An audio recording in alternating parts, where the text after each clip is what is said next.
Martin Luther King was shot and was killed tonight in Memphis, Tennessee. A sniper's bullet cut down Dr. King as he stood on a hotel balcony in Memphis. Officers also reportedly chased and fired on a radio-equipped car containing 2 white men. April 4th, 1968. Jane Elliott, a third-grade elementary school teacher, was preparing the items for the lesson she had planned for her students for February's Hero of the Month project.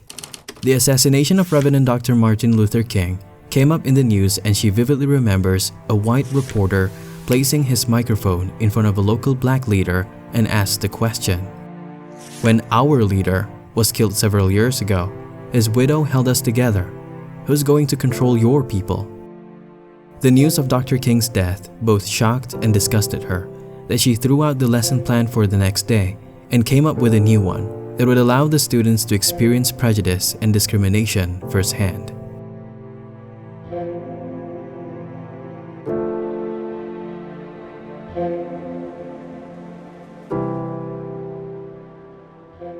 The first student to arrive on the day of the experiment greeted Mrs. Elliott as he settled on his desk.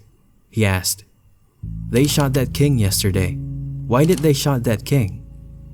As the rest of the students arrived, Elliott asked the rest of the class how it feels to be a black boy or girl. It would be hard to know, wouldn't it, unless we actually experience discrimination ourselves. Would you like to find out? She said. And with a unanimous yeah, the kids agreed.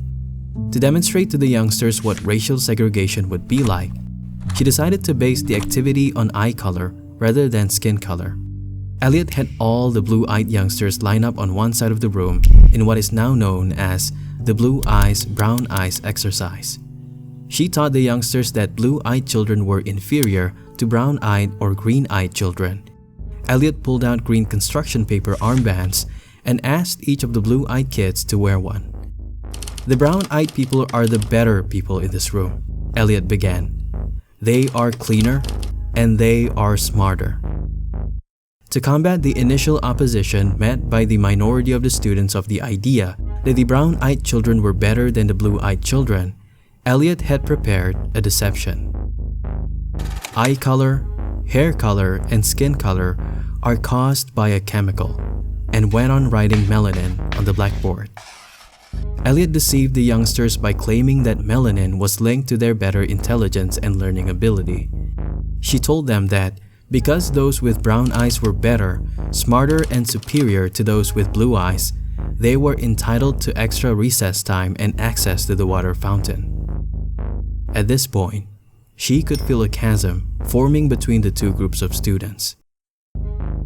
Blue-eyed people sit around and do nothing. You give them something nice and they just wreck it. Do blue-eyed people remember what they've been taught? Elliott asked. No, replied the brown-eyed kids.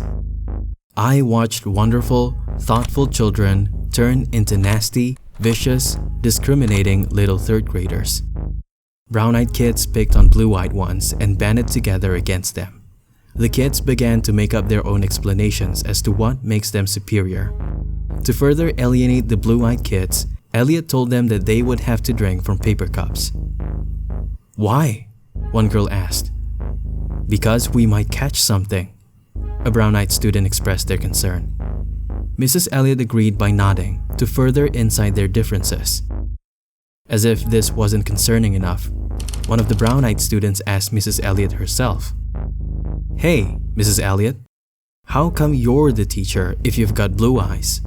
And before Mrs. Elliott replied, another boy said, If she didn't have blue eyes, she would be the principal or the superintendent.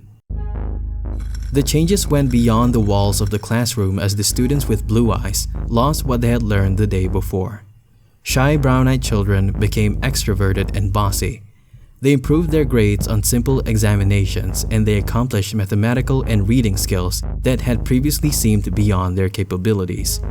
The inferior peers changed as well, becoming scared and submissive children who performed worse on tests and even withdrew themselves during recess, including those who had previously been dominant in the class. A bright blue-eyed girl who had never struggled with multiplication tables before began making errors and 3 brown-eyed girls ganged up on her during recess. You best apologize to us for getting in our way since we're better than you. They continued to harass her until she apologized. Elliott switched the roles the next day. The brown-eyed students were inferior while the blue-eyed students were superior by telling them how shifty, dumb, and lazy they were, while the blue-eyed children taunted the brown-eyed youngsters in similar ways to the day before. Elliott claims it was considerably less harsh. Perhaps the blue-eyed students had already felt the devastation of being isolated that they didn't want to inflict a similar pain once the roles were reversed. As the second day comes to a close, Elliott ended the exercise. Elliott had to remind them that the experiment was conducted for the students to understand King's assassination. After learning that it was all an experiment, the children hugged each other and cried, feeling remorseful of how much hate was conjured because of what a small, insignificant difference can create. She invited the kids to write down what they had learned as a way to reflect on the experience. The study was so effective that the most typical remark by the students sounded like this. The people in Mrs. Elliott's room who had brown eyes got to discriminate against the people who had blue eyes. I have brown eyes. I felt like hitting them if I wanted to. I got to have 5 minutes extra of recess. The next day, when the tables were turned, I felt like quitting school. I felt mad. That's what it feels like when you're discriminated against. Elliott was satisfied that she managed to help her students understand the demoralizing effect of bigotry. Many parents, upon receiving the essays, seemed to approve of the exercise. Elliott shared the essays with her mother, and they agreed to show it to the editor of the Weekly Riceville Recorder. On April 18, 1968, on page 4, the children's experience was printed under the headline, How Discrimination Feels. From there, Elliott's study snowballed and was picked up by the Associated Press, and about a month later, she was invited to appear on The Tonight Show starring Johnny Carson. Hundreds of calls rushed into the show's telephone switchboard after she spoke about her study in a brief interview section. The majority of the calls were negative, which said, "How dare you try this cruel experiment on white children? Black children grew up accustomed to such behavior, but white children? There's no way they could possibly understand it. It's cruel to white children and will cause them great psychological damage."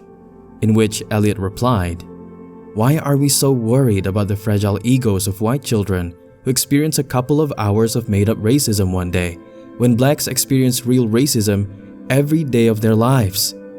Mrs. Elliott has repeated the exercise for decades around the country, and in 1922, she was even featured on the Oprah Winfrey Show, successfully replicating her original study in a different setting by only differentiating them by the color of their eyes. Elliott is now in her 80s and she still conducts the exercises herself. Elliott went on to become a diversity educator and activist throughout the years and conducted the test with adults all across the world.